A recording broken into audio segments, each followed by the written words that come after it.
కూర్చుందాం. దేవుని యొక్క వాక్యాన్ని చూసుకుందాం. మార్కు సువార్తలో నుండి 11వ అధ్యాయము. మార్కు సువార్త 11వ అధ్యాయము 23-24 వచనాలు చదువుకుందాం. మార్కు సువార్త 11వ అధ్యాయము 23-24 వచనాలు నేను చదువుతాను, మీరందరూ కూడా బైబిల్లో ఫాలో అవ్వండి. మార్కు సువార్త 11వ అధ్యాయము 23-24 వచనాలు.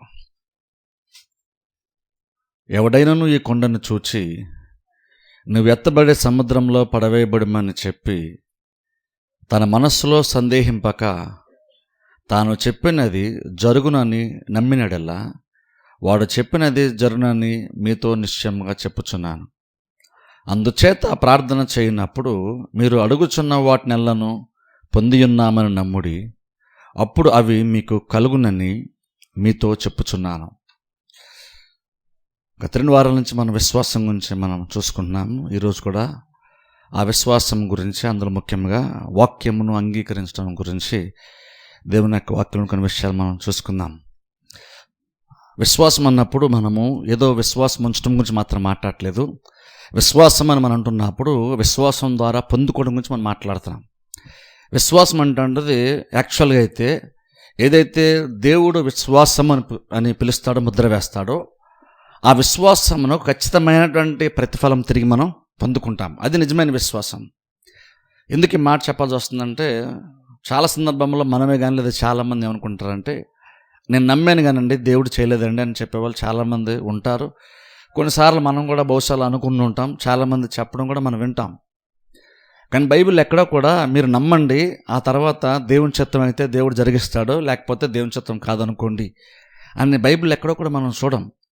విశ్వాసం విషయానికి వచ్చేసరికి విశ్వాసం అంటే ఎంత బలమైనటువంటి ఒక కార్యంలాగా దేవుడు చూస్తున్నాడంటే, నమ్మితే ఖచ్చితంగా జరుగుతుందని దేవుడు చెప్తున్నాడు. ఎక్కడో కూడా దేవుడు మీకు సాధ్యమైనంత వరకు మీరు నమ్మండి, ఆ తర్వాత దేవుడి చేతిలో పెట్టండి, జరిగితే జరుగుతుంది లేకపోతే లేదని దేవుడు చెప్పట్లేదు. మనం నమ్మినప్పుడు కొన్నిసార్లు అనుకుంది జరగకపోవచ్చు. నువ్వు అనుకుంది జరగలేదు కాబట్టి విశ్వాసం వేస్ట్ అయిపోయిందని కాదు. కొన్నిసార్లు ఒక కార్యం నిమిత్తం మనం నమ్ముతాం, ఆశిస్తాం, అది జరుగుతుందేమో అనుకుంటాం. కానీ కొన్నిసార్లు జరగనప్పుడు ఇక జరగలేదు అని నమ్మకాన్ని విడిచిపెట్టడం, ఇంకొన్ని విశ్వాసంలో కొనసాగి ఇంకా దేవుడు చేయబోయేటువంటి మరొక కార్యం కొరకు ఎదురు చూస్తూ ఉంటాం. విశ్వాసం ఎప్పుడు కూడా ఎక్కడా కూడా ఏంటంటే ఎదురు చూడడం మానదు. విశ్వాసం అంటే ఎప్పుడూ కూడా కష్టాలు వచ్చాయని చెప్పేసి ఆగిపోదు, కష్టాలు వచ్చని చెప్పేసి వెనక్కి వెళ్ళిపోదు. విశ్వాసం అంటే అంత బలమైనటువంటిది. అందుకని చూడండి, మనము కూడా విశ్వాసమునకు అందుకని అంత ప్రాముఖ్యత ఇవ్వడం చాలా చాలా అవసరం. మనం ఏంటంటే ఈ రోజులు విశ్వాసం గురించి పెద్దగా మనం ఆలోచన చేయము. విశ్వాస యొక్క గొప్పతనము కానీ, విశ్వాసం యొక్క బలము గురించి కానీ పెద్దగా మనం ఆలోచించం.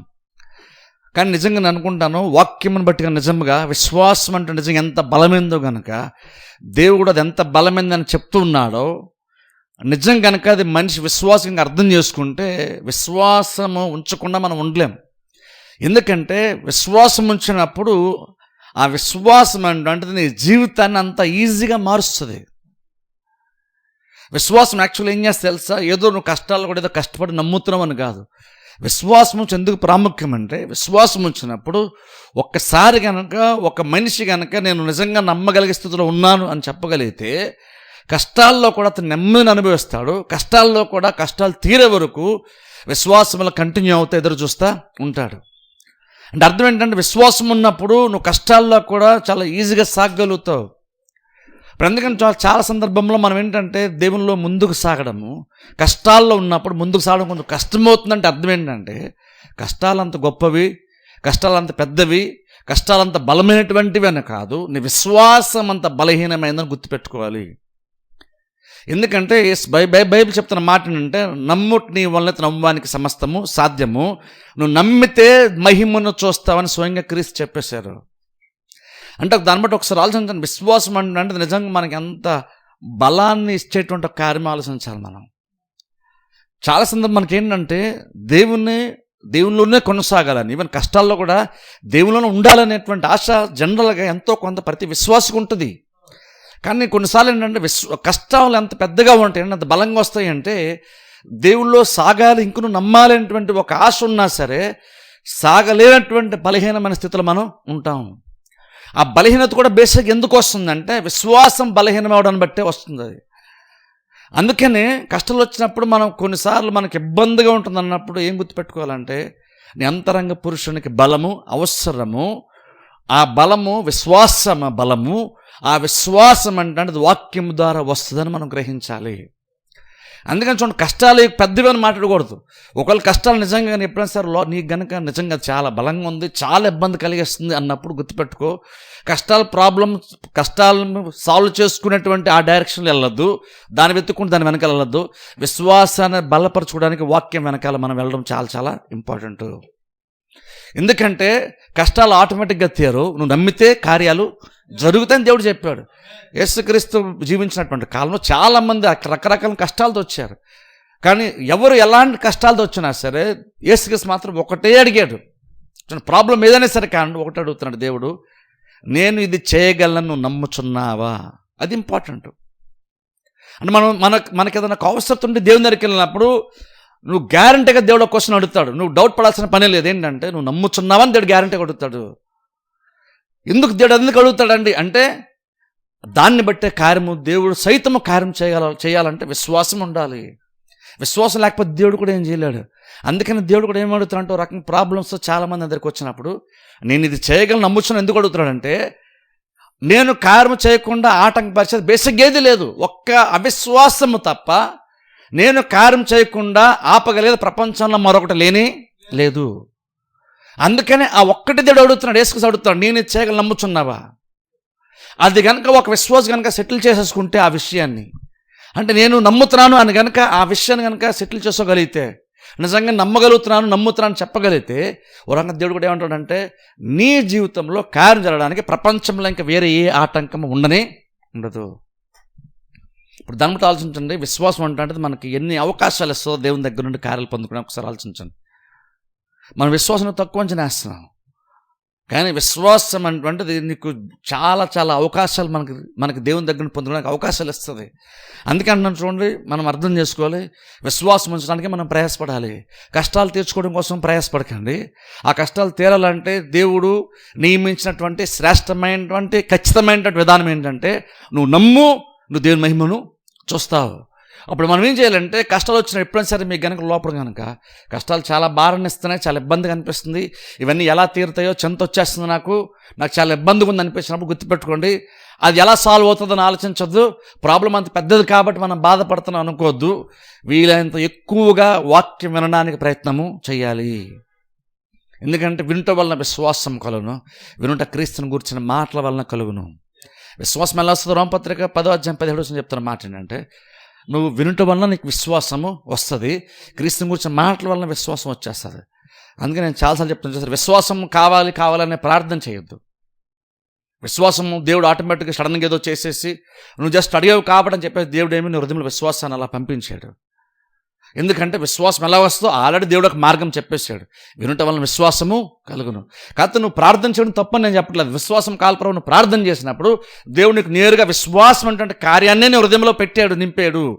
నువ్వు విశ్వాసం కోసం నువ్వు ఆశపడి అడిగినప్పుడు దేవుడు ఏం చేస్తాడంటే నువ్వు విశ్వాసం బలపడడానికి అవసరం అంటే వాక్యాన్ని నువ్వు పొందుకోవడానికి అవకాశం దేవుడు ఇస్తాడు. ఆ అవకాశాన్ని గుర్తించడం చాలా చాలా ఇంపార్టెంట్. దేవుడు నేరుగా నీకు విశ్వాసం ఇవ్వడు, కానీ విశ్వాసంలో బలపడడానికి అవసరమైన మాటలు ఖచ్చితంగా నీకు ఇస్తాడు.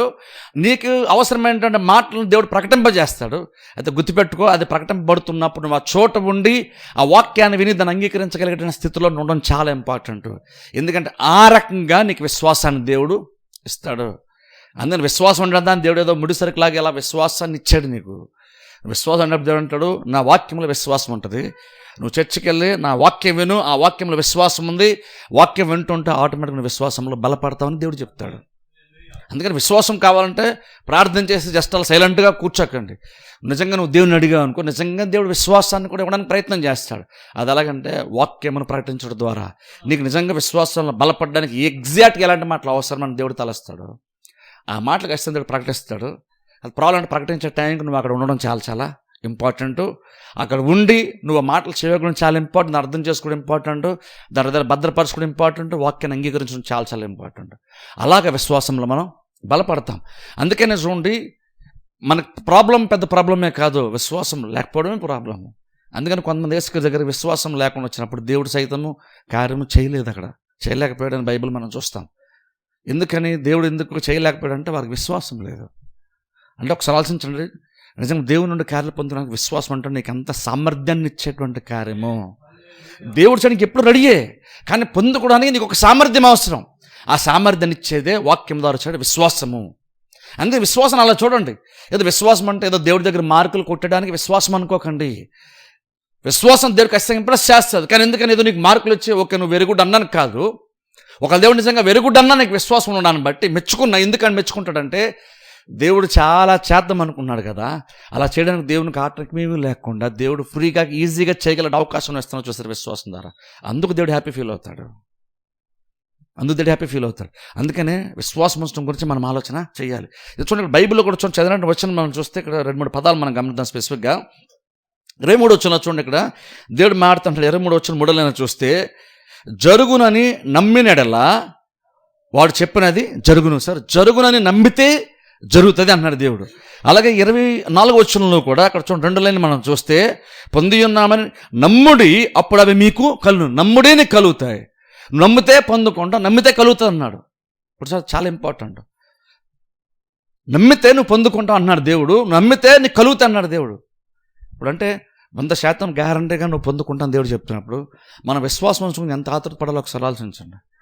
విశ్వాసం ఎంత ఆతృతపడాలి, ఇంతగా విశ్వాసం మనకి ఎలా వస్తుంది మనం ఆలోచించాలి. చాలా సందర్భం మనకి ఏంటంటే దేవుడి నుండి చాలా పొందుకొని మనకు చాలా ఆశలు ఉంటాయి, మనకు చాలా అవసరతలు ఉంటాయి.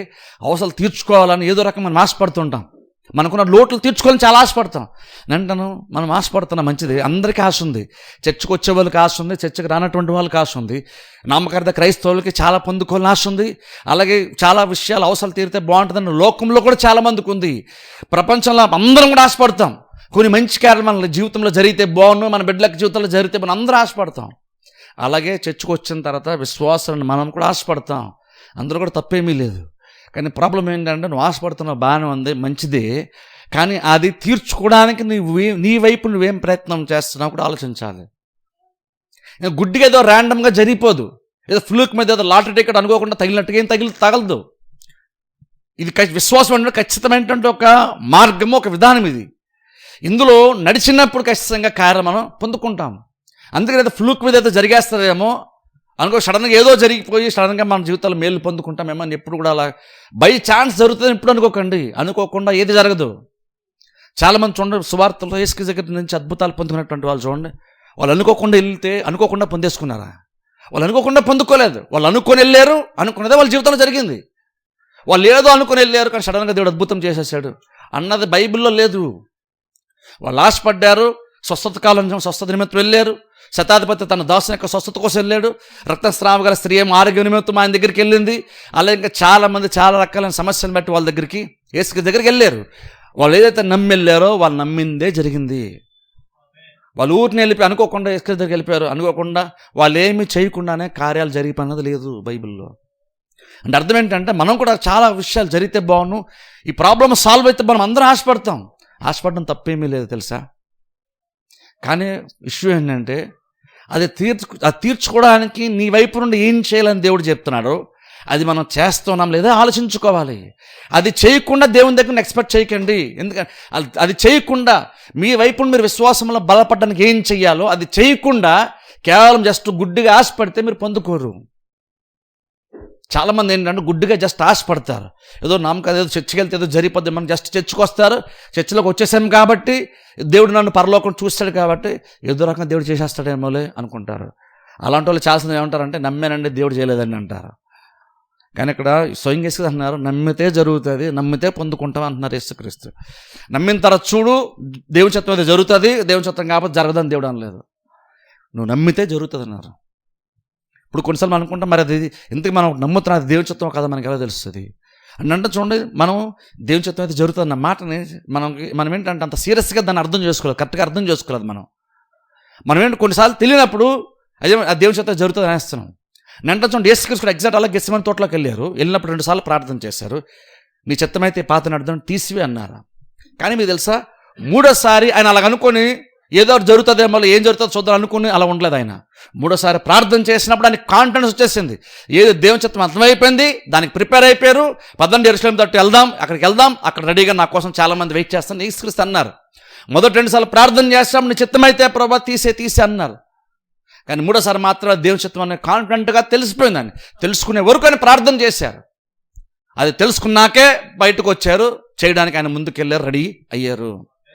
వెంటనే ఒకరికి కొన్ని విషయాలు తెలియపోతే తెలుసుకో ముందు దేవుని అడిగి.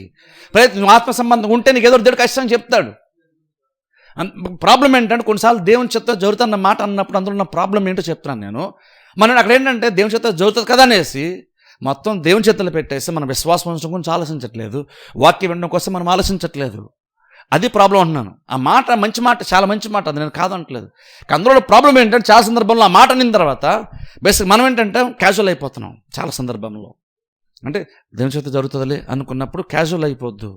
దేవుని చిత్తం జరుగుతున్నప్పుడు నీ వంతు ప్రయత్నం నువ్వేం చేయాలో భౌతికంగా కానీ ఆత్మీయంగా విశ్వాసం ఉంచే విషయంలో కానీ నువ్వు యాక్టివ్గా చేయడం నేర్చుకో. ఈ మాట ఎందుకు చెప్పాల్సి వస్తుందంటే చాలామంది దేవుని చిత్తం జరుగుతున్న మాట ఎందుకు వాడతారంటే వాళ్ళు ఏం చేయాల్సినటువంటి అవసరం లేని సందర్భంలో, వాళ్ళు ఏది పెద్దగా ఎదురు చూడనటువంటి సందర్భంలో ఆ మాట అనేస్తాం. కానీ మాటకి అర్థం అది కదా. యేసుక్రీస్తు 3వ సారి అలాగనుకొని పదండి గెస్సమనీలో బయటికి వెళ్దాం, ఏం జరుగుతుందిలే అనలేదు. ఓ మూమెంట్లో దేవుని చిత్తం ఏదో అన్నట్టుగా ఆయన ప్రయత్నం చేశారు. కానీ తర్వాత ఆయనకి అర్థమైపోయింది ఖచ్చితంగా ఇదే జరగాల్సిందే అని చెప్పేసి ఆయన ఖచ్చితంగా కాన్ఫిడెన్స్ ముందుకి వెళ్ళారు. అంటే అలా కొన్నిసార్లు మనకు కొన్ని అర్థం కానప్పుడు ప్రార్థించడం తప్పేమీ లేదు. కానీ అంటాను అట్లీస్ట్ మనం అది కూడా తెలుసుకునే ప్రయత్నం కూడా ఖచ్చితంగా మనం చేయాలి. అలా ఉండాలి మనం. అందుకని చూడండి, మనం ఏం చేయకుండా క్యాజువల్ ఉండి పొందుకుంటాం ఎప్పుడు కూడా మనం ఎక్స్పెక్ట్ చేయకూడదు. అందుకని చూడండి, స్పెసిఫిక్ ఈ రోజున వాక్యం అంగీకరించుకుని మాట్లాడుతాను ఈ రోజున. ఎందుకంటే విశ్వాసం ఎలా వస్తుంది? రోమపత్రిక 10వ అధ్యాయం చెప్తున్న మాట అంటే వింట వలన విశ్వాసం కలుగు, వింట క్రీస్తును గూర్చిన మాటల వలన కలుగుతుంది. చర్చికి రావడం అంత ఇంపార్టెంట్ మీకు తెలుసా? చర్చిలోకి వచ్చే వాక్యం అండి అంత ఇంపార్టెంట్ మీకు తెలుసా? ఏదో క్యాజువల్గా ఏదో ఎవరో మనిషి నిలబడుతున్నాడు మీకు అంటాడు, ఏదో వాక్యం చెప్తున్నాడు, కాసేపు వింటాము, తర్వాత ఇంటికి వెళ్ళిపోతాం, ఆధారణ చర్చికి వెళ్ళి అనిపించుకుంటాం అని ఏదో జస్ట్ మన కాన్షియస్ని సాటిస్ఫై చేసుకోవడానికి కాదు, ఏదో చర్చికి వెళ్ళి మనకు మంచి ఫీలింగ్ సంపాదించుకోవడానికి కాదు మనం చర్చికి వచ్చేది మనం పొందుకోవడానికి వస్తున్నాం. చర్చికి వచ్చి నువ్వు పొందుకోకపోతే నువ్వు చర్చికి రావాల్సిన అవసరం లేదు తెలుసా? నేను గ్యారంటీ చెప్తున్నాను. నేను చర్చికి వెళ్తానంటే ఈ చర్చికి వస్తానంటే కానీ నేను పొందుకోవట్లేదు అనుకుంటే నేను గ్యారంటీ చెప్తున్నాను, అది ఎవరైనా సరే మీరు రావాల్సిన అవసరమే. ఎందుకంటే టైం వేస్ట్. మీరు ఇక్కడ వచ్చి 3 hours అలా ఉండి పొందుకుంటున్నామంటే రావాలి, పొందుకోవాలని ఆశపడతాను రావాలి. ఇక్కడ ఎందుకు వస్తాం చర్చికి అంటే వాక్యంను పొందుకోవడానికి వస్తాం. వాక్యం ఎందుకు పొందుకుంటామంటే వాక్యం ఉంటే విశ్వాసం ఆటోమేటిక్గా వచ్చేస్తుంది. నీతిమంతుడు విశ్వాసం మూలంగా జీవిస్తాడు. అందుకనే పొందుకోవడం కోసం వస్తాం. అది గుర్తుపెట్టుకోండి. జస్ట్ సండే కాబట్టి వస్తున్నామని కాదు. సండే కాబట్టి అలవాటు అవుతుంది కదా, ఖచ్చితంగా చాలా మంచి అలవాటు. సండే అంటే ఆటోమేటిక్ మనకు వేరే పనులే ఉండవు, ఖచ్చితంగా సండే అంటే చర్చే అని మన మైండ్లోకి వస్తే చాలా మంచి విషయమే. కానీ ఊరినే చర్చకు వచ్చేస్తున్నాను కాదు, మనం పొందుకోవడానికి చర్చకు వస్తున్నాం. వాక్యాన్ని పొందుకోవడానికి మనం చర్చకు వస్తున్నాం, వాక్యాన్ని అంగీకరించడానికి చర్చకు వస్తున్నాం. అందుకనే మనం చర్చకు రావడం చాలా చాలా ఇంపార్టెంట్ అంటున్నాను. వచ్చే శ్రద్ధగా వాక్యం ఉండడం చాలా ఇంపార్టెంట్. ఎందుకంటే అదే నేను విశ్వాసంలో బలపరిచేటువంటి ఒక కార్యము. అందుకే చూడండి ఒకసారి యాకోబు రాసిన పత్రికలోకి వెళ్దాం. ఒకసారి యాకోబు రాసిన పత్రిక 1వ అధ్యాయం, యాకోబు రాసినటువంటి పత్రికలో నుండి 1వ అధ్యాయము, యాకోబు రాసిన పత్రిక 1వ అధ్యాయము 21వ వచనం నేను చదువుతాను. యాకోబు రాసినటువంటి పత్రిక, యాకోబు పత్రిక 1వ అధ్యాయము 21వ వచనము నేను చదువుతాను. యాకోబు 1వ అధ్యాయం 21వ వచనం. అందుచేత సమస్త కల్మషమును విర్రవేగుచున్న దుష్టత్వమును మాని లోపల నాటబడి మీ ఆత్మను రక్షించుటకు శక్తిగల వాక్యమును సాత్వికముతో అంగీకరించడం. ఇక్కడ చూడండి ఒక మాట స్పెసిఫిక్ ఇక్కడ యాకోబు మాట్లాడుతున్నాడు. ఏమంటాడంటే లోపల నాటబడి, గమనించండి, లోపల నాటబడి మీ ఆత్మను రక్షించుటకు శక్తిగల వాక్యమును సాత్వికముతో అంగీకరించండి. ఇక్కడ చూడండి, వాక్యం గురించి మాట్లాడుతూ వాక్యమును జస్ట్ వినడం అని చెప్పట్లేదు, వాక్యమును అంగీకరించడం గురించి మాట్లాడుతున్నాడు. వాక్యంను అంగీకరించడం గురించి మాట్లాడుతూ సాత్వికంతో అంగీకరించండి అంటున్నాడు. వాక్యమును సాత్వికంతో అంగీకరించాలి. ఇందుకు యాక్చువల్గా అసలు వాక్యం యాక్చువల్గా ఏం చేస్తుంది అంటే ఇక్కడ యాకోబు చెప్తున్నాడు లోపల నాటబడి అంటున్నాడు. లోపల యాక్చువల్గా బైబిల్ చెప్తున్న మాట లోపల నాటబడి మీ ఆత్మను రక్షించడానికి. ఇక్కడ చూడండి, జస్ట్ ఒక ఆత్మను పెట్టుకోకండి, ఆత్మను రక్షించడానికి పెట్టుకోకండి. వాక్యం యాక్చువల్ ఏం చేస్తారంటే లోపల అది నాటబడుతుంది. ఆ తర్వాత ఏం చేస్తా అంటే నిన్ను రక్షించడానికి, లేదా నీకు ఏదైతే నువ్వు అనుకున్నా దాన్ని పొందుకోవడానికి అవసరమైన సామర్థ్యం వాక్యం మనకి ఇస్తుంది. శక్తిగల వాక్యము. ఇంతకు వాక్యం శక్తి ఉంటే వాక్యం ఏం చేస్తుంది అంటే ఆ వాక్యం నీలో నాటబడితే నీకు యాక్చువల్ శక్తి వస్తుంది. మనం భోంచేస్తున్నాం, మనం భోంచేస్తే ఆహారం లోపలికి వెళ్తుంది, ఏమవుతుంది? మనకి బలము ఆరోగ్యము వస్తుంది. ఎగ్జాక్ట్గా అందుకనే వాక్యం కూడా ఆత్మీయ ఆహారం అన్నాడు. అందుకనే క్రీస్తు అన్నారు, మనుషుడు కేవలం రొట్టె వల్ల మాత్రమే బ్రతాడు, దేవుని నోట నుండి వచ్చే ప్రతి మాట వల్ల జీవిస్తాడు. బ్రతకాలంటే క్యాజువల్గా ఎలాగైనా బతికేయచ్చు, మామూలుగా ఏదో రకం కష్టాల్లో సరే అందరూ చెప్పుకుంటూ అందరి దగ్గర జాలి పొందుకుంటూ ఏడుస్తే ఏదో రకం బతకచ్చు. కానీ దేవుడు ఏమన్నాడంటే, నా చిత్తం ఏంటంటే నువ్వు బతికే విషయంకి వచ్చేసరికి నువ్వు కేవలం రొట్టె తిని బ్రతకవు, నా వాక్యం నువ్వు బ్రతుకుతావు. అంటే అర్థం ఏంటంటే బేసిక్గా మనిషి లోకంలో బ్రతకాలంటే జస్ట్ భౌతికమైనటువంటి బలం ఉంటే సరిపోదు, నీ ఆత్మకు కూడా బలము అవసరం. అది గనక సరిగ్గా ఉంటే నువ్వు భౌతికంగా ఎంత వీక్గా ఉన్నా సరే నువ్వు బయటకు వచ్చేస్తావు తెలుసు ఈజీగా ప్రాబ్లమ్స్ నుంచి. ఇప్పుడు నీకు చెప్పాలంటే నీ కష్టాలు తీరాలన్నా సరే నీ భౌతికమైనటువంటి బలంతో, ఈ శరీర బలంతో నువ్వు జయించలేవు.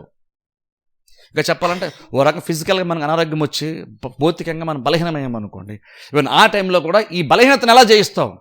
ఈ బాహ్య పురుషుని యొక్క బలహీనతను ఎలా జయిస్తాం అంటే అంతరంగ పురుషుని యొక్క బలంతో జయిస్తాం. అందుకని పౌలు అన్నాడు, బాహ్య పురుషుడు కృషించుచున్నాను, అంతరంగ పురుషుడు దినదినము నూతనపరచబడుతున్నాడు అంటున్నాడు. చూసారా? అంటే ఒక రకం చెప్పాలంటే మనం ఏజ్ అంత ఎక్కువ పెరుగుతుందో లోపల ఉన్నటువంటి నీ ఆత్మ అంత ఎక్కువ బలపడాలి. యాక్చువల్గా అంత ఎక్కువ బలపడాలి, అంత స్ట్రాంగ్ అవ్వాలంటే యాక్చువల్ మనం అంత బలపడాలని బైబిల్ చెప్తుంది, అక్కడ దేవుడు చెప్తున్నాడు అలాగా. అందుకని నిజంగా ఎలా బతుకుతాం, మనం ధైర్యంగా ఎలా బతుకుతాం అంటే భౌతికమైన దాన్ని బట్టి బతుకుతాం, నీ అంతరంగ పురుషుని యొక్క బలాన్ని బట్టి బతుకుతాం. నువ్వు కష్టం వచ్చినప్పుడు కురిగిపోతున్నావంటే నువ్వు చేతకాని అవుతావు బైబిల్ చెప్తుంది.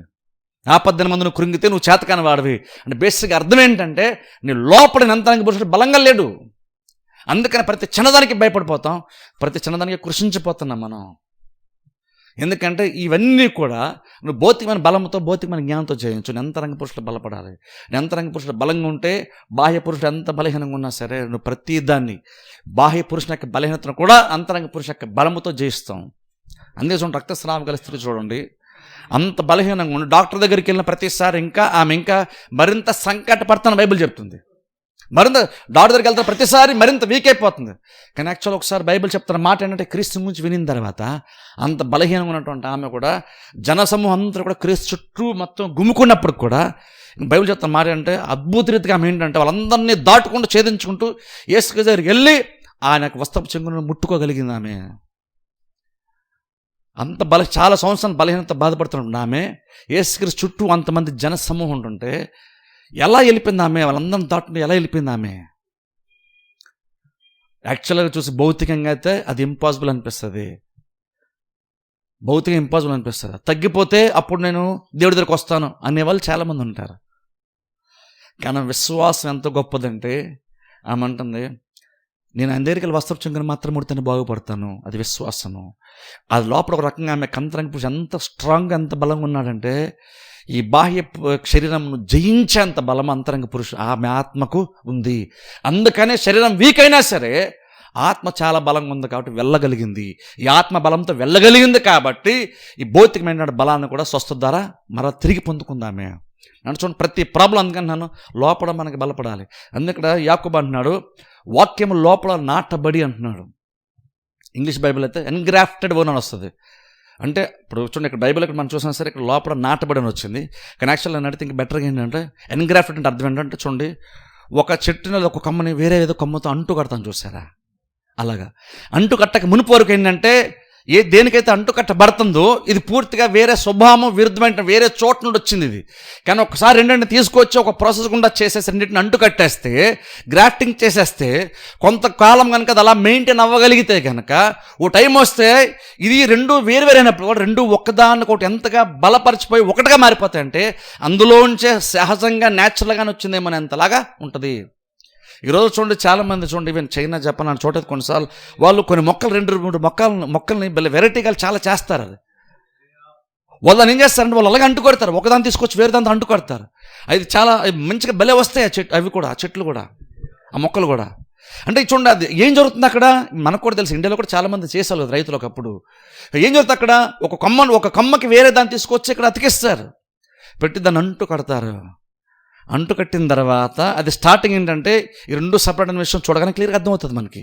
కానీ అది కొంతకాలం అంటుకట్టబడినటువంటి ఆ రెండు వేరు స్వభావము వేరు చోట్ల వచ్చినప్పుడు కూడా రెండింటిని ఒకసారి అంటుకట్టిన తర్వాత కొంతకాలం వదిలేస్తే అందులోంచి అది పూర్తిగా అందులోంచి వచ్చినప్పుడు ఆ జాయింట్ కూడా మనకు కనబడుతుంది. తెలుసా మీకు? అంటుకట్టినప్పుడు స్టార్టింగ్లో మనకు జాయింట్ కనబడుతుంది. కొంతకాలం తర్వాత ఒక ప్రాసెస్ ఉండి వెళ్ళి కొంత సీజన్ అయిన తర్వాత చూస్తే వాళ్ళు ఏదైతే అంటు కట్టినప్పుడు కొంచెం సపోర్ట్ ఏంటంటే కొన్ని కవర్ ఏదో కడతారు దానికి, కానీ తర్వాత తీసేసిన తర్వాత చూస్తే అది ఎగ్జాక్ట్గా దీన్ని రెండింటిని సపరేట్ చేయాలంతగా ఒకటిగా మారిపోతాయి. ఇప్పుడు చూడండి, అలాగా బైబిల్ చెప్తున్న మాట ఏంటంటే వాక్యము కూడా అలాగనే లోపల నాటబడుతుంది. ఎగ్జాక్ట్ చెప్పాలంటే అది ఓ రకం ఏంటంటే వాక్యం వేరు, యాక్చువల్ నువ్వు వేరు, నీ స్థితి వేరు, వాక్యం యొక్క స్థితి వేరు. కానీ ఒక్కసారి వాక్యం వచ్చిన తర్వాత వాక్యం హృదయంలో ఓ రకం చెప్పాలంటే అది కూడా అలాగే నాటబడుతుంది. అది కూడా అలాగే నాటబడుతుంది. అలా తీసుకొచ్చి దేవుడు దాన్ని ఏం చేస్తా అంటూ కడుతున్నాడు. దేవుడు రకంగా చెప్పండి, వాక్యాన్ని తీసుకొస్తున్నాడు. నీ హృదయం బలహీనంగా ఉంటుంది, అవిశ్వాసంగా ఉంటుంది. కానీ టైం వచ్చేసరికి ఎప్పుడైతే వాక్యం అనేటువంటి దాన్ని తీసుకొచ్చి దేవుడిని హృదయంలో నాటుతున్నాడో అది కనుక కొంతకాలం కనుక అది దాన్ని డిస్టర్బ్ చేయకుండా కనుక స్థిరంగా ఉంచగలిగితే వాక్యము నువ్వు వేరు కానంతగా ఒకటిగా నీ హృదయము మారిపోద్ది. చాలా ఇంపార్టెంట్ తెలుసా? అందుకని కంటిన్యూలుగా వాక్యం వినడము, కంటిన్యూలుగా దాన్ని అలా మెయింటైన్ చేయించడం చాలా ఇంపార్టెంట్. అందుకనే కదా సాతానుడు వాక్యం ఎత్తబడగానే తీసుకొచ్చి బయటికి వచ్చేసి ఏదో రకంగా వాడు దాని వాక్యాన్ని దొంగిలించేస్తాను, తీసేస్తున్నాడు. కారణం ఏంటి? అది కొంతకాలం ఉండిపోతే కనుక ఓ టైం వస్తే సాతాను కూడా నీలో ఉన్నటువంటి వాక్యాన్ని విశ్వాసంగా తీసివేయలేడు. అది తెలుసు. కొంతకాలం కనుక అది ఉంటే కొంత నిదానంగా చూద్దాంలే అని కనుక సాతానుడు ఇప్పుడు వెయిట్ చేయడు. బైబిల్ చెప్తున్న మాట, మార్కు సువార్త 4వ అధ్యాయంలో బైబిల్ చెప్తున్న మాట అంటే వాక్యం విత్తబడగానే సాతానుడు చాలా యాక్టివ్గా వచ్చేస్తున్నాడు. ఎందుకని? వాడు లేట్ చేయడు. ఎందుకంటే వాడు కూడా తెలిసిన విషయం, లేట్ చేసే కొందికి నేను వారి హృదయంలోంచి తీసివేయడం చాలా కష్టమైపోద్ది. ఎందుకంటే వారి హృదయంలో వాక్యం అంతగా స్థిరపడిపోద్ది అంటే దాన్ని నేను సపరేట్ చేయలేను, దాన్ని నేను దొంగిలించలేను, దాన్ని తీసివేయాలంతగా నాటబడుతుంది అది వాక్యము హృదయంలో. అందుకనే వాక్యం విత్తబడగానే సాతానుడు వచ్చేస్తాడు. ఎందుకంటే అప్పుడైతేనే వాడికి ఈజీ అవుతుంది. కొంతకాలం వదిలేసాడు అనుకో నేను, వాడికి కూడా ఇంకా వాక్యాన్ని తీసివేయడం కష్టం అవుతుంది. అందుకంటే అదే గుడ్ న్యూస్ అంటాను. నువ్వు కనీసం కొంతకాలం వాక్యం హృదయంలో నువ్వు గనక స్థిరంగా మెయింటైన్ చేయగలిగితే ఆ తర్వాత సాతానుడు నీ హృదయంలో వాక్యాన్ని వాడు తీసివేయలేడు. అప్పుడు ఎంతగా వాక్యం నీ హృదయంలో పనిచేస్తుందంటే నువ్వు మాట్లాడేటువంటి విధానం మారుతుంది, నువ్వు ఆలోచించే విధానం మారిపోద్ది, నువ్వు ప్రవర్తించే విధానం కూడా మార్పు వచ్చేస్తుంది. అందుకని రక్తస్రావం గల స్త్రీ అందుకనే కదా ప్రాబ్లం ఉంటూ కూడా మేమని తెలుసా, నేను కనుక వెళ్ళాను వస్త్రపుచ్చంగా మాత్రం ముడితే నేను బాగుపడుతును. మాట తీరు మారిపోయింది. ఎంతమంది డాక్టర్ దగ్గరికి వెళ్ళినప్పుడు సంకటపడింది. ఇప్పుడు ఈ పరమ వైద్యుడి కోసం వినిన తర్వాత ఇక సంకటపడలేదు. ప్రాబ్లం ఏముందిలే అని అనుకోవడం మాత్రమే కాదు అంటుంది, ఈ సాల్వ్ అయిపోద్ది ప్రాబ్లము.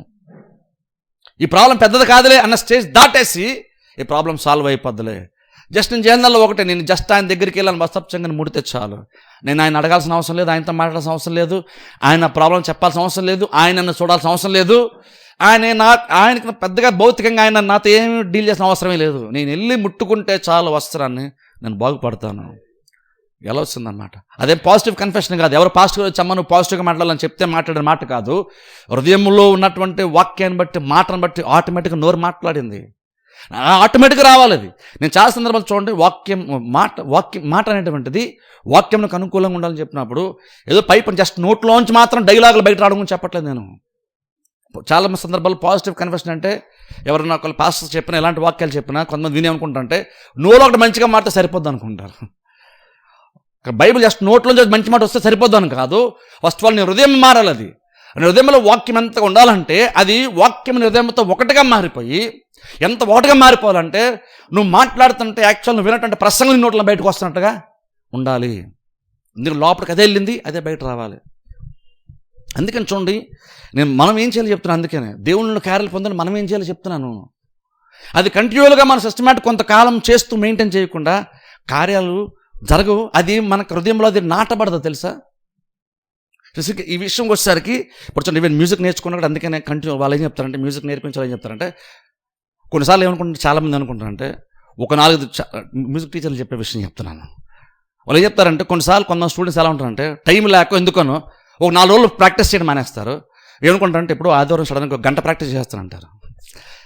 బేసిక్గా మ్యూజిక్ నేర్పించాలి ఏం చెప్తారంటే నువ్వు అలా కాదు, 4 రోజులు నువ్వు మానేసావు కాబట్టి 5వ రోజు గంట చేసేస్తాను అనొద్దు. యాక్చువల్ అయితే రిక్కీ కోసం అయితే అబ్బి కోసం అయితే వాళ్ళు సార్ చెప్పారు, రోజు గంటన్నర అవసరం లేదు, రోజు పావు గంట మిస్ అవ్వకుండా ఫెయిల్ అవ్వకుండా చెయ్యి. రోజుకి పావు గంట మనం అనుకుంటాం రోజు పావుగంట, ఈరోజు పావుగంట చేయను, రేపు చేయను, ఎల్లుండి గంట చేసేస్తాను అంటాం. కానీ యాక్చువల్ అది అలా వర్కౌట్, అది అలా నేర్చుకోవడానికి అవ్వదు.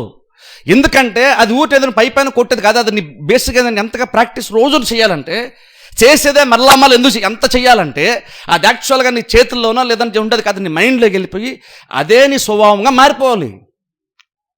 అది వరంగా చెప్పిన అంత ఆటోమేటిక్ అయిపోవాలి మనకి. అది అంత ఆటోమేటిక్ అయ్యేంతలాగా రిపీటెడ్గా సిస్టమేటిక్గా ప్రాక్టీస్ చేస్తే అప్పుడు ఆటోమేటిక్గా ప్రతిదీ వచ్చేస్తుంది. అంటే బేసిక్ ఏమవుతుంది, మ్యూజిక్ అని ఏమవుతుంది అక్కడ, అది కూడా ఏంటంటే బేసిక్ సిస్టమేటిక్ ఎంతో కొంత టైం కంటిన్యూగా చేస్తుంటే ఏమవుతుందంటే ఓ టైం వస్తుంది నీకు తెలియకుండానే రిపీటెడ్ నువ్వు చేసేటువంటి అదే ప్రాక్టీస్ పద్దాకా చేస్తావు. కీబోర్డ్ అన్నా, డ్రమ్స్ అన్నా, ఏదన్నా సరే రిపీటెడ్ అదే చేస్తున్నాం కదా అనుకుంటాం. కానీ మీకు తెలుసా, అది అలా తరచుగా చేసేకొంది నీకు తెలియకుండానే అది లోపల చాలా బలంగా వెళ్ళిపోతుంది. అప్పుడు ఆ లోపల కనుక బలంగా అది వెళ్ళిపోయి నీ హృదయంలో కనుక లేదా నీ మైండ్లో స్థిరపడిపోతే ఆటోమేటిక్గా చేతులు ఆడేస్తాయి. తెలుసా మీకు? అప్పుడు మనం సెకండ్ థాట్ ఉండదు మనకి. ఇప్పుడు నేను ఏం కొట్టాలని ఆలోచించాల్సిన అవసరం లేదు. ఆటోమేటిక్గా నీ బాడీ మైండ్ రెండు కలిసి ఫ్లోలో వెళ్ళిపోతా ఉంటాయి. ఎగ్జాక్ట్ అలాగనే వాక్యం కూడా అంతే, విశ్వాస జీవితం కూడా ఎగ్జాక్ట్ అంతే. ఎప్పుడో ఒకసారి వచ్చి ఎక్కువ వాక్యం వినేస్తాను అని కాదు, సిస్టమేటిక్గా వాక్యం ఉండడం చాలా చాలా ఇంపార్టెంట్. సిస్టమేటిక్గా తరచుగా వాక్యం వింటూ ఉంటే ఏం జరుగుతుంది తెలుసా? అందుకంటాను చూడండి, ఈవెన్ మన యూట్యూబ్ వచ్చే వాక్యాన్ని కూడా బెనిఫిట్ మీరు పొందుకోవాలంటాను. వాక్యం ఇక్కడ చర్చలో వచ్చి వినేసిన తర్వాత కూడా మీరు మరలా యూట్యూబ్ వచ్చిన వాక్యం ఉండడం చాలా ఇంపార్టెంట్. వినేసిన ప్రసంగమే కదండి అంటే నువ్వు వినేది కొత్త విషయం నేర్చుకున్నాను కాదు, ఓ రకంగా చెప్పండి, వినేదాన్ని మళ్ళీ నువ్వు రిహార్సల్స్ చేస్తున్నట్టు, ప్రాక్టీస్ చేస్తున్నట్టు. మళ్ళీ అదే కదండి అంటే ఎగ్జాక్ట్ అదే, కానీ నువ్వు చేస్తూ ఉండు. అది ఏమవుతుందంటే లోపల అంత బలంగా వెళ్ళిపోద్ది వాక్యము. ఎంత బలంగా వెళ్ళిపోద్ది అంటే అది లోపల నువ్వు ఎంత ఎక్కువసార్లు వింటూ ఉంటావో అది లోపల అది అంత బలంగా నాటబడుతూ ఉంటుంది. బలంగా నాటబడుతుంది. అది అంత బలంగా నాటబడాలంటే ఆ తర్వాత నువ్వు అనుకుంటే అది బయటకు ఏదో నువ్వు అనుకుంటే మాట్లాడడం కాదు, నువ్వు అనుకుంటే ఆలోచించడం కాదు, ఆటోమేటిక్ నీ ఆలోచన కూడా ఆటోమేటిక్గా వాక్యం ప్రకారం వచ్చేస్తుంది. మాట కూడా ఆటోమేటిక్గా వాక్య ప్రకారం నీ నోరు మాట్లాడుతూ ఉంటుంది. ఎలాగైతే మ్యూజిక్ కోసం చెప్పని చూస్తారా, అది అప్పటికప్పుడు అనుకొని ఇక్కడ వెళ్ళకూడదు అనుకొని కొట్టేది కాదు, ఇన్స్టెంట్గా అప్పటికప్పుడు వచ్చేస్తుంటుంది మైండ్లో. ఆటోమేటిక్గా దాని తగ్గట్టు చేతులు ఎలా వెళ్ళిపోతా ఉంటాయి. ఎగ్జాక్ట్ అలాగనే నువ్వేదో నోరేదో నువ్వు అనుకొని విశ్వాసంగా మాట్లాడమని చెప్పారు కదా అని చెప్పి జస్ట్ డైలాగ్ కొట్టడం గురించి చెప్పట్లేదు.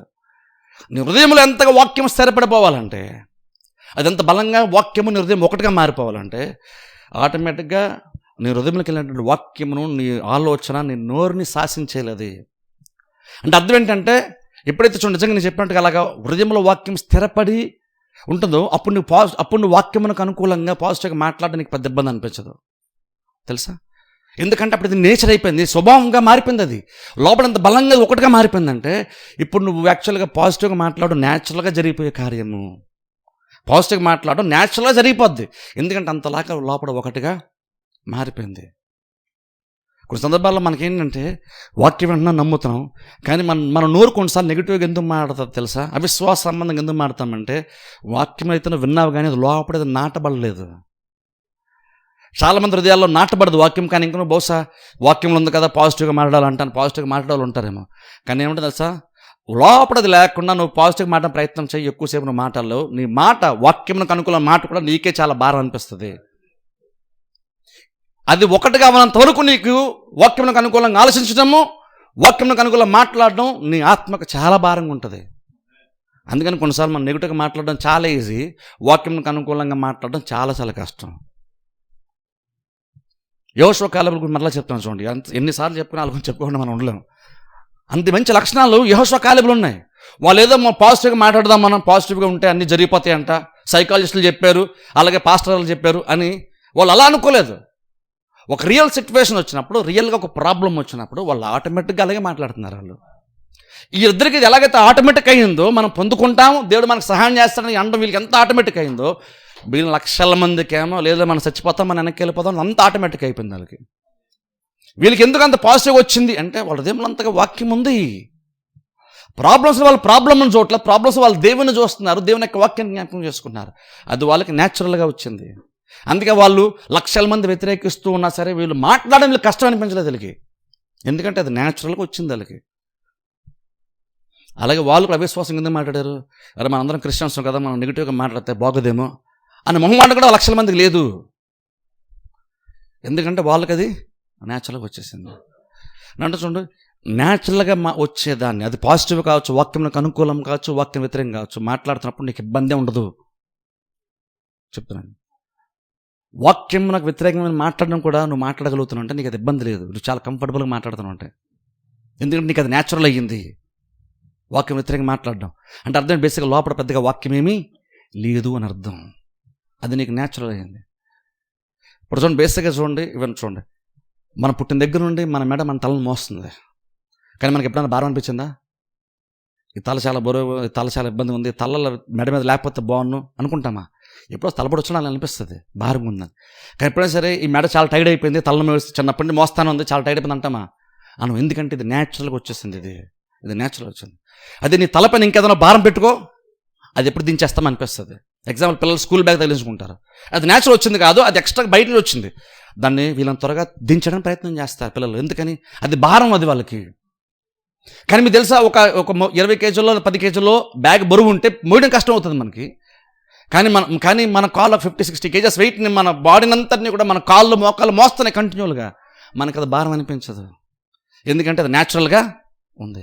నేను అలాగే నీ నోటి మాట కూడా, నీ ఆలోచన కూడా న్యాచురల్గా ఎప్పుడు మారుతుందంటే, నువ్వు వింటున్నటువంటి వాక్యము నీ హృదయంలో నాటబడితే అప్పుడు నువ్వు వాక్యమునికి అనుకూలంగా మాట్లాడడానికి, యెహోషువ కాలంలో మాట్లాడడానికి ఇబ్బందే ఉండదు.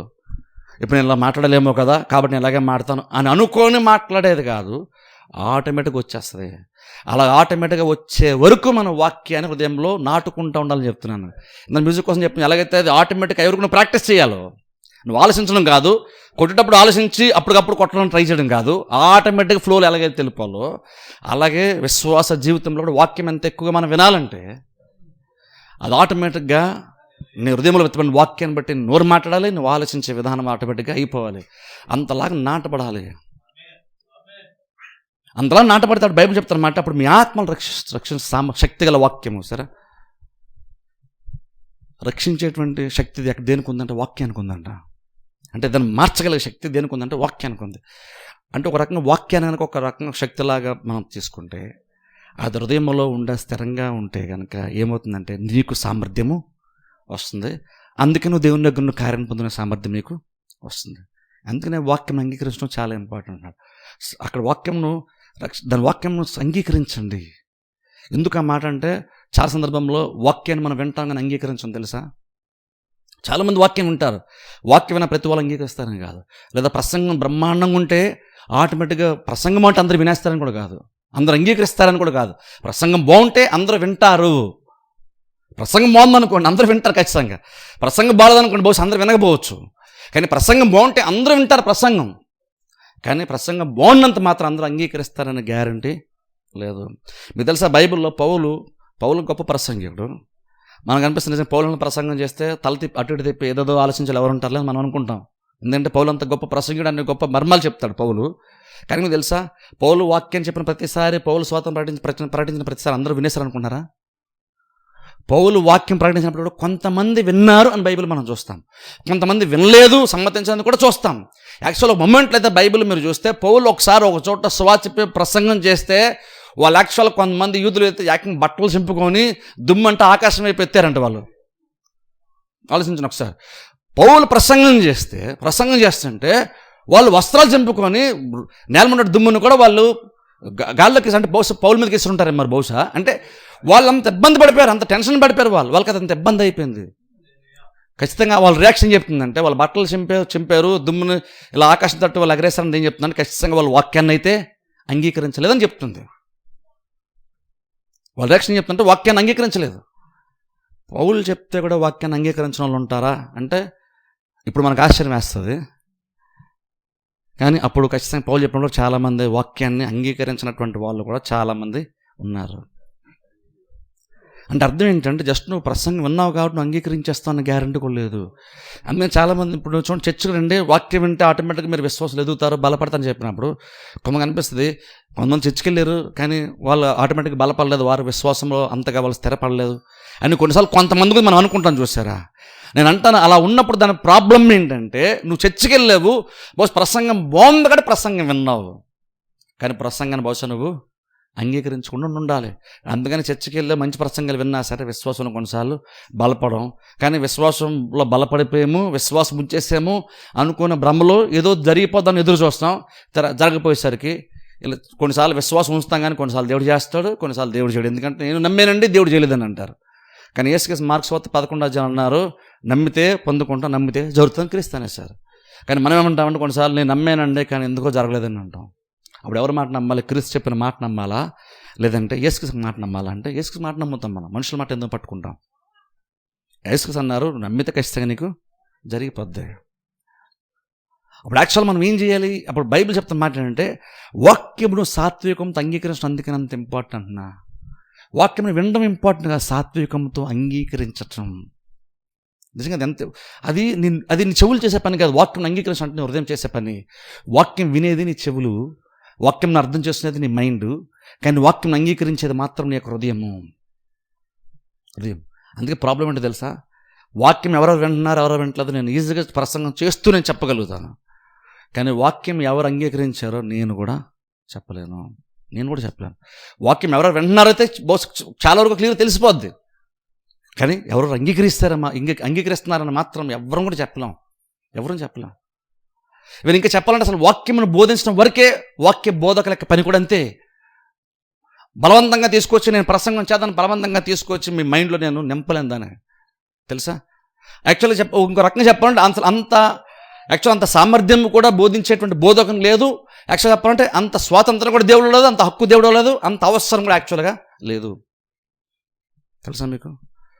బోధకుని యొక్క పని ఏంటంటే బోధించుకుంటూ వెళ్ళడమే. విన్నటువంటి వాడు రక్షించబడతాడు, విన్నటువంటి వాడు పొందుకుంటాడు. అందుకే చూడండి, వాక్యం వినండి, ఆ వాక్యాన్ని అంగీకరించండి బ్రతిమాలాల్సిన అవసరం లేదు.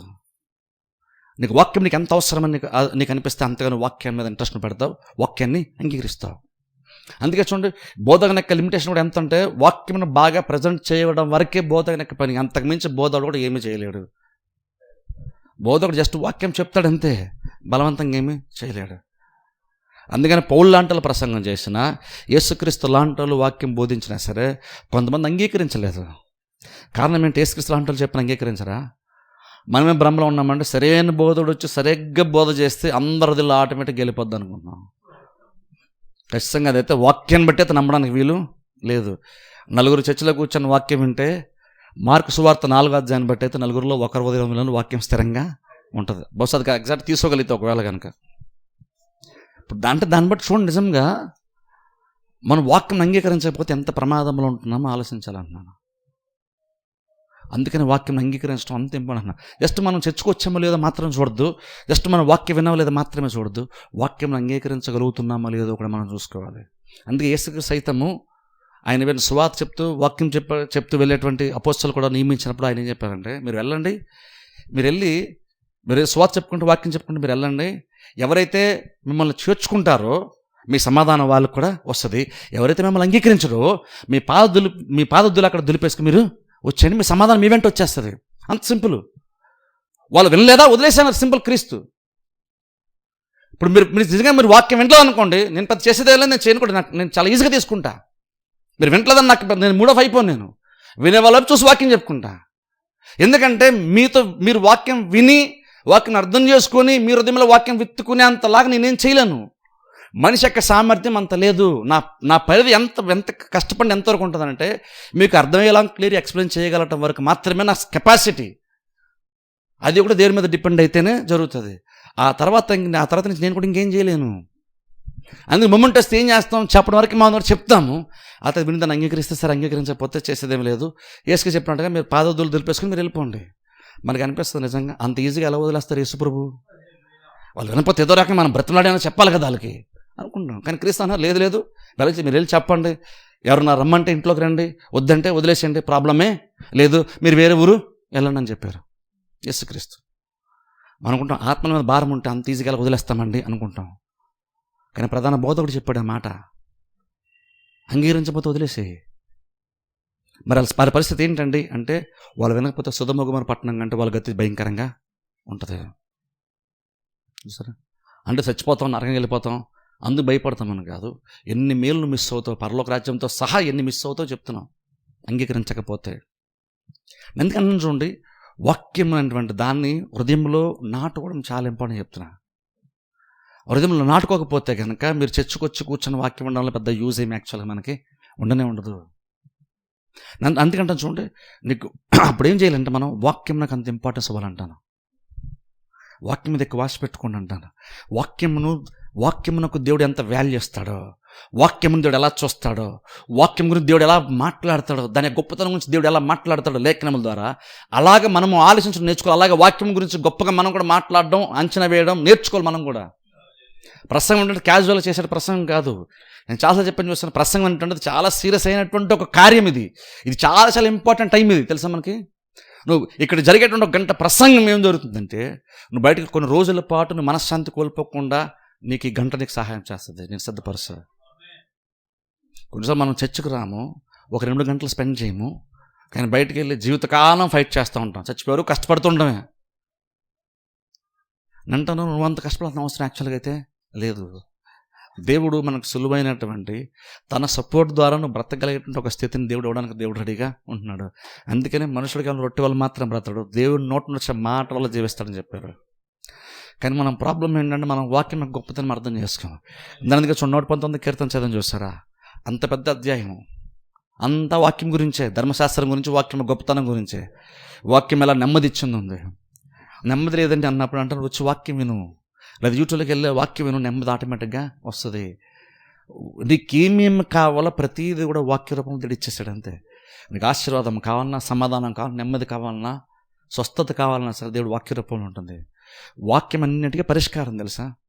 నేను ఎందుకన్నాను, జీవితంలో వాక్యం ఫస్ట్ ప్రయారిటీ ఉన్నాను. దేవుడు వాక్యం ఎంత ఘనపరిచాడు. బైబిల్ చెప్తున్న మాట ఏంటంటే, ఆయనకు నామం కంటే ఆయన ఇచ్చిన వాక్యాన్ని గొప్ప చేశాడట. యేసుక్రీస్తు నామం చాలా గొప్పది. దెయ్యాలు పోతాయి, రక్షణ వస్తుంది, నరకానికి పోయేవాడు పరలోకి వెళ్తాడు, ఇవన్నీ చాలా ఉన్నాయి. కానీ అంతకంటే నామం చాలా గొప్పది. ఆ నామం కంటే ఇంకొక మెట్టు గొప్పగా ఉంది, ఇంకోటి ఉందన్న. అది వాక్యం అని బైబిల్ చెప్తుంది. నిజంగా అంటే నామం కంటే వాక్యం గొప్పది. అంటే నామంలో అన్ని కార్యాలు జరిగిపోతాయి అనుకున్నప్పుడు నామం కంటే వాక్యం గొప్పది. అంటే ఇప్పుడు ఆలోచించండి, ఈ నామం బట్టి కార్యాలు జరగాలన్నా సరే నువ్వు దానికంటే ఉన్నతమైన వాక్యాన్ని నువ్వు పట్టుకోని అర్థం. ఇప్పుడు అంటున్నాను చూడండి, వాక్యం మీద ఆశ పెట్టడం అందుకే చాలా చాలా ఇంపార్టెంట్ అంటున్నా. వాక్యం నమ్మడం అందుకే ఇంపార్టెంట్. వాక్యం కొరకు ఆశపడి రావడం అంత ఇంపార్టెంట్ అంటున్నా. దేవుడు మీకు తెలుసా, దేవుడు ఎంత గొప్పవాడు అంటే, ఎంత సర్వజ్ఞానం అంటే దేవుడు. నువ్వు నిజంగా ఆశపడి వాక్యం నిమిత్తం నువ్వు ఆ నిజంగా హృదయంలో ఆశపడి కన్నా దేవుని దగ్గరికి వస్తే ఎగ్జాక్ట్ నీకు ఏ వాక్యం అవసరం, ఎగ్జాక్ట్ దేవుడు ఆ వాక్యంతో నీతో మాట్లాడతాడు. వాక్యం ద్వారా వచ్చేటువంటి బలము, వాక్యం ద్వారా వచ్చే ధైర్యం గురించి ఆలోచించండి. ఇప్పుడు చూడండి, చాలా సందర్భంలో మీకు హెల్త్ ఇష్యూస్ ఉన్నా, ఇంకా ఫైనాన్స్ ప్రాబ్లమ్స్ ఉన్నా సరే, నాకు యాక్చువల్ చాలా బాధ అనిపిస్తుంది. కానీ ఇష్యూ ఏంటంటే, బాధపడుతుంది తప్ప ఏ మనిషి ఏమి యాక్చువల్గా చేయలేము. మ్యాక్సిమం ఏం చేయగలరు, ఒక బోధకుడు ఏం చేయగలరు అంటే, ఓ విశ్వాసకి ఏదైనా ప్రాబ్లం, హెల్త్ ఇష్యూస్ కానీ ఇంకేదన్నా ప్రాబ్లమ్స్ ఉంటే ఏం చేయగలరు, మ్యాక్సిమం వాక్యాన్ని బోధించగలుగుతాడు. మనకుండా వాక్యం ఏముందండి, ఎవరైనా చెప్తారులేండి అనుకుంటాం. వాక్యం ఎవరైనా చెప్పలేరు తెలుసా. నువ్వు వాక్యం తక్కువ నుంచి నేస్తున్నావు నువ్వు. యాక్చువల్గా ఇంకొక మాట కూడా ఉంది, అది కూడా ఒకసారి చూసుకుందాం చూడండి. ఒకసారి తెస్సలోనికీయులకు రాసిన పత్రికకి వెళ్దాం. ఒకటి చూసుకొని ముగించేస్తాను. ఒకసారి తెస్సలోనికీయులకు రాసిన పత్రిక 1వ అధ్యాయము 2వ అధ్యాయం. తెస్సలోనికీయులకు రాసినటువంటి మొదటి పత్రిక 2వ అధ్యాయము 13వ వచనం. తెస్సలోనికీయులకు రాసిన మొదటి పత్రిక 2వ అధ్యాయము 13వ వచనం నేను చదువుతాను చూడండి. 13వ వచనం. మొదటి తెస్సలోనికీ పత్రిక 2వ అధ్యాయము 13వ వచనం. ఈ హేతు చేత మీరు దేవుని గూర్చిన వర్తమాన వాక్యము మా వల్ల అంగీకరించినప్పుడు మనుష్యుల వాక్యమని ఎంచక అది నిజముగా ఉన్నట్టు దేవుని వాక్యమని దాన్ని అంగీకరించుతారు గనుక మేము మానక దేవునికి కృతజ్ఞతాస్తుతులు చెల్లించుచున్నాము. ఆ వాక్యమే విశ్వాసులైన మీలో కార్యసిద్ధి కలుగజేయుచున్నది అని. చూసారా, పౌలు మాట్లాడుతున్నాడు, మేము వచ్చి మీకు వాక్యం చెప్పినప్పుడు అదేదో మనుషుల యొక్క ఉపదేశమనో మనుషుల యొక్క మాటలు అనుకోకుండా దేవుని యొక్క వాక్యం ఉన్నదినట్లుగా. అంటే ఒక మనిషి ప్రసంగం చేస్తున్నప్పుడు ఇప్పుడు చూడండి, డిఫరెన్స్ ఏం చెప్తాను చూడండి. బైబిల్ అయితే మీరు అందరూ నమ్ముతారు, బైబిల్ అయితే అందరూ దేవుని యొక్క వాక్యం నమ్ముతారు. కానీ పౌలు మారుతూ మేము ప్రకటించినప్పుడు వాక్యంను అది వాక్యం ఉన్నట్టుగా మీరు అంగీకరించారు అంటున్నాడు. అంటే బేసిక్ అర్థం ఏంటంటే, అందరూ బైబిల్ ఉన్నటువంటి వచనాలని వాక్యాన్ని గౌరవిస్తాం మనం. కానీ ప్రాబ్లం ఎక్కడ వస్తుంది తెలుసా, అది ఇంకా నువ్వు ఒక బోధకుడు నిలబడి బైబిల్ తీసి వాక్యం చెప్తున్నప్పుడు నేను బేసిక్ ఏం చేస్తానంటే ఉన్నటువంటి వాక్యాన్ని నేను ఎక్స్ప్లెయిన్ చేస్తున్నాను. నేను మనకు అర్థమయ్యే భాషలో మనకు అర్థమయ్యే రీతిలో వివరించే ఎక్స్ప్లెయిన్ చేసే ప్రయత్నం చేస్తున్నాను. కానీ ప్రాబ్లం ఏంటంటే, నేను ఆ వివరణ ఇస్తున్నప్పుడు అది వాక్యంగా చాలామంది తీసుకోరు. అది జస్ట్ ఒక ఎక్స్ప్లెనేషన్ తీసుకుంటారు, కానీ అది వాక్యంగా చాలామంది తీసుకోరు. కానీ వాక్యం యాక్చువల్గా ఏమైతే ఉందో, వాక్యం ఏదైనా దేన్ని మనం వాక్యం అంటున్నామో అది నేను ప్రసంగం చేసినప్పుడు కూడా పౌలు అంటున్నాడు, మీరు దాన్ని కూడా వాక్యం ఉన్నట్టుగానే మీరు తీసుకున్నారు. చూసారా, అందుకు నేను దేవునికి థ్యాంక్స్ చెప్తున్నాను అన్నాడు. అంటే ఒక బోధకుడు నిలబడి ప్రసంగం చేస్తున్నప్పుడు అది కూడా దేవుని యొక్క వాక్యమే అని బైబిల్ చదువుతున్నప్పుడు ఏదవుతుందో వినేటప్పుడు దానికి వివరణ కూడా వివరించే వ్యక్తికి చెప్పేది కూడా అది కూడా వాక్యమే అని అంగీకరించడం చాలా చాలా ఇంపార్టెంట్. బైబిల్ని గౌరవిస్తాం మనం, కానీ బోధకు నిలబడి ప్రసంగం చేస్తుంటే అంత గౌరవం మనం ఇవ్వం. డిఫరెన్స్ ఏంటి? దీనికి ప్రసంగాన్ని మనం వేరుగా చూస్తున్నాం. కానీ పౌలు అంటున్నాడు, మేము ప్రకటించినప్పుడు అది కూడా మీరు వాక్యం లాగానే ఉన్నట్టుగా మీరు తీసుకున్నారు కదా. అంటే రకంగా పౌలు నిలబడి ప్రసంగం చేస్తుంటే జస్ట్ బైబిల్ చదివితే ఎంత వాస్తవం అని అది ఎంతగా దేవుని యొక్క మాట నమ్ముతారో నేను దాన్ని తీసి మీకు వివరించి మీకు బోధిస్తున్నప్పుడు కూడా మీరు ఎగ్జాక్ట్ అలాగనే దాన్ని అంగీకరించారు. బైబిల్కి ఎంత వాల్యూ ఇస్తారో నా ప్రసంగానికి మీరు అంతే వాల్యూ ఇచ్చారని పౌలు చెప్తున్నాడు. వాక్యాన్ని అంటే అలా చూడాలంట, వాక్యం ఎలాగనా చూడాలి. ఎందుకని ఎక్స్ప్లెనేషన్ అవసరం అంటే జస్ట్ ఈ బైబిల్ ఇంటికి వెళ్ళి చదువుకుంటే మాత్రం నీకు ఇది అర్థము కాదు. దేవుడు కొంతమంది పిలుచుకుంటాడు, వారికి కొంత కెపాసిటీ ఇస్తాడు, వారి ద్వారా దేవుడు మీకు అవసరమైనటువంటి వివరణ, మీకు అవసరమైనటువంటి మాటలను దేవుడు దాన్ని వివరించి మీకు అర్థమేలాగా చెప్తాడు. బైబిల్ చదువుకుంటే ప్రతి వాళ్ళకి అర్థమైపోతుంది అంటే అసలు చర్చ అవసరమే లేదు, బోధకులు అవసరం లేదు, సేవకులు అవసరం లేదు, దేవుడు ఎవరిని పిలుచుకోవాల్సిన అవసరం లేదు, బలవంతంగా సరే మార్చి దేవుడు చాలామందిని పాస్టర్లు చేయాల్సిన అవసరం యాక్చువల్గా లేదు. కానీ దేవుడు ఎందుకు ఆ ప్రోత్సాహం ఎందుకు దేవుడు చేస్తాడంటే నీకు ఎందులో ఉంటుంది అర్థం అవ్వాలంటే వివరించేవాడు ఒక మనిషి నిలబడి వివరించాలి. కానీ ప్రాబ్లం ఏంటంటే బైబిల్ అయితే వాక్యం అంటాం, ఒక మనిషి నిలబడి ప్రసంగం చేస్తుంటే అది కూడా దేవుని యొక్క వాక్యమే, దాంతో సమానమే అన్నట్టుగా మనం చూడగలిగితే ఖచ్చితంగా వాక్యం మనం యాక్సెప్ట్ చేస్తాం. అది అంగీకరిస్తే అది హృదయం నాటుకుంటాం, అది నాటబడితే అంటు కట్టబడుతుంది. అది అంటు కట్టబడింది అనుకో టైం వస్తే నువ్వు ఆలోచించేది వాక్య ప్రకారం ఆలోచిస్తావు. వాక్యంలో ఎక్కడ కూడా నెగిటివ్ టాక్ లేదు, ఇది జరగదేమో అన్నది బైబిల్ ఎక్కడ మాట అలా లేదు, అసాధ్యం అన్న మాట బైబిల్ ఎక్కడ యాక్చువల్గా లేదు. ఎప్పుడైతే ఈ ఇంత గొప్ప వాక్యము ఘనమైనటువంటి వాక్యం హృదయంలోకి వెళ్తుందో నీ నోటి కూడా ఎగ్జాక్ట్ అలాంటి మాటలు వస్తాయి. ఎందుకంటే ఇప్పుడు న్యాచురల్ అయిపోయింది. ఇప్పుడు వాక్యం సరిగ్గా కొంతకాలం హృదయం నాటపడితే నువ్వు నటించాల్సిన అవసరం లేదు, నీ నోరు ఆటోమేటిక్గా పాజిటివ్గా మారుతుంది. నువ్వు పాజిటివ్గా అందరూ విశ్వాసంతో చూస్తున్నారు కాబట్టి నేను పాజిటివ్గా మాట్లాడాలని మాట్లాడి అలసిపోవు. నీ నోరు అలసిపోదు పాజిటివ్గా మాట్లాడడానికి. న్యాచురల్గా వస్తే అంటున్నా, లోపల లేకుండా నువ్వు మాట్లాడాల్సి వస్తే నటించాల్సి వస్తేనే కష్టం అయిపోద్ది నీకు, అది ఎక్కువ కాలం చేయలేం. కానీ న్యాచురల్గా వచ్చిందనుకోండి అది ఆటోమేటిక్గా వచ్చేస్తుంది. అంతలా వాక్యం హృదయంలో నాటబడాలి, అంతలా స్థిరపడాలి. అంటే ఏం చేయాలి? నాటపడాలంటే రిపీటెడ్గా దాన్ని వింటూ ఉండాలి. ఎందుకంటే చూడండి ఎంతమంది వాక్యాన్ని రివ్యూలు వచ్చేదాన్ని మరి వింటున్నారో తెలియదు, కానీ అది వింటే మీకు చాలా మేలు జరుగుతుందని చెప్తున్నాను. చర్చలో కూర్చొని 1 గంట వాక్యం వింటేనే మీకు అది అర్థమవుతుంది. దాంతో ధైర్యము విశ్వాసం బలం వస్తుందంటే ఇదే వాక్యం మరలా మీరు నెక్స్ట్ టైం యూట్యూబ్లో వచ్చిన మీరు విన్నా అనుకోండి, ఇంకెంతగా మీ అంతరంగ పురుషులు బలం పొందుకుంటాడో ఆలోచించండి. ఎంత బలం వస్తుంది, ఎంత బలవంతుడిగా మారుతాడో అంతగా మీకు ప్రాబ్లమ్స్ అన్నీ చాలా చిన్నగా కనబడతాయి కదా. మనం అలా కదా అంత ధైర్యంగా లోకంలో బ్రతకాలని కదా మనం అనుకుంటున్నాం. పౌలు అందుకని కదా ధైర్యంగా ప్రాబ్లమ్స్లో కూడా సఫర్ అవుతూ కూడా ధైర్యంగా పౌలు బ్రతకగలిగాడు. పౌలుకి ఎన్ని కష్టం వచ్చినా సరే ధైర్యంగా నిలబడ్డాడు. ఎందుకని పౌలు బాహ్య పురుషులు వీక్ అయిపోతున్నాడు, అంతరంగ పురుషులు దినదినము ఇంకా ఎక్కువ బలం పొందుకుంటూనే ఉన్నాడు. అంటే విశ్వాసానికి మనం అలా కదా బతకాలి. నీకేముంది ఏం లేదు, ఏం జరిగింది ఏం జరగదు ఇష్యూ కదా. ఇక్కడ నువ్వు లేనప్పుడు ఎంత ధైర్యంగా నువ్వు నిలబడగలిగావు అన్నది ఇష్యూ కూడా. అదొక జరుగుతుంది. ఎందుకంటే నమ్మితే జరుగుతుంది, నమ్మితే పొందుకుంటాను క్రీస్తు చెప్పారు. అక్కడ జరుగుతుంది. కానీ జరగనంత వరకు నువ్వు ధైర్యంగా నిలబడడానికి అవసరమైనటువంటి సామర్థ్యము, ఇంకా చెప్పాలంటే సత్తా అంటే బాగుంటుంది, అది ఇచ్చేది దేవుని యొక్క వాక్యము విశ్వాసం కదా. అది లోపల నాటబడితే ఎంత ఎక్కువ నాటబడుతుందో అంతగా నువ్వు బలం పొందుకుంటావు. బయట ప్రాబ్లమ్స్ కొన్ని చాలా చిన్నవి అనిపిస్తాయి తెలుసా. జస్ట్ అలాంటి ఒక లైఫ్, ఒక సూపర్ హ్యూమన్ లాగా, ఒక సూపర్ మ్యాన్ లాంటి ఒక లైఫ్ ఊహించుకోండి, ఎంత బాగుంటుందో ఒకసారి ఆలోచించుకోండి. ప్రాబ్లం కళ్ళ ముందు కనబడుతుంది సరే, నువ్వేం మాత్రం భయపడలేదు, చలించిపోవట్లేదు. యెహోషువ యాకోబుల్లాగా, యేసుక్రీస్తులాగా సముద్రంలో అల్లజడిగా ఉన్నా సరే ఇంకో ఆయన ధైర్యంగా ఉన్నా చూసారా. ఆ లైఫ్ ఒకసారి ఊహించుకోండి, ఎంత బాగుంటుంది ఆ లైఫ్. విశ్వాసం నిజంగా ఎంత బలమైందో నువ్వు ఎక్స్పీరియన్స్ చేసి తెలుసుకోవచ్చు కదా. మనం అంత గొప్ప స్థితిలో అంత గొప్ప స్థాయిలో దేవుడు మనం పెట్టడానికి ఇష్టపడుతున్నాడు. మనమేమో ఊరినే కురింగిపోతున్నాం. మన ప్రధానంగా అంత బలమైనటువంటి దేవుడిని కలిగి ఉండడం ఇంకా కృషించిపోతున్నాం, కురింగిపోతున్నాం, ప్రాజెక్ట్స్ ఎక్కువ మాడుతున్నాం. దేవుడు వాక్యం ఇస్తున్నాడు. ఆ వాక్యం హృదయంలో భద్రపరచుకునేది నాటుకుంటే మీ ఆత్మను రక్షిస్తుంది, మీకు సామర్థ్యం ఇస్తుంది, అన్నటువంటి కార్యాలు దేవుడు జరిగిస్తాడు. అంత ప్రార్థన చేసి అందరూ తల వంచి కళ్ళు మూసుకొని ప్రార్థన చేసుకుందాం.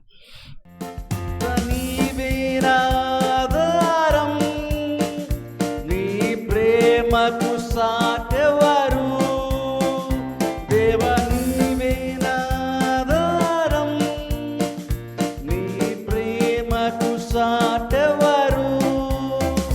నా జీవిత కాలమంతా నిన్ను పాడి స్తుతించెదను. రక్షక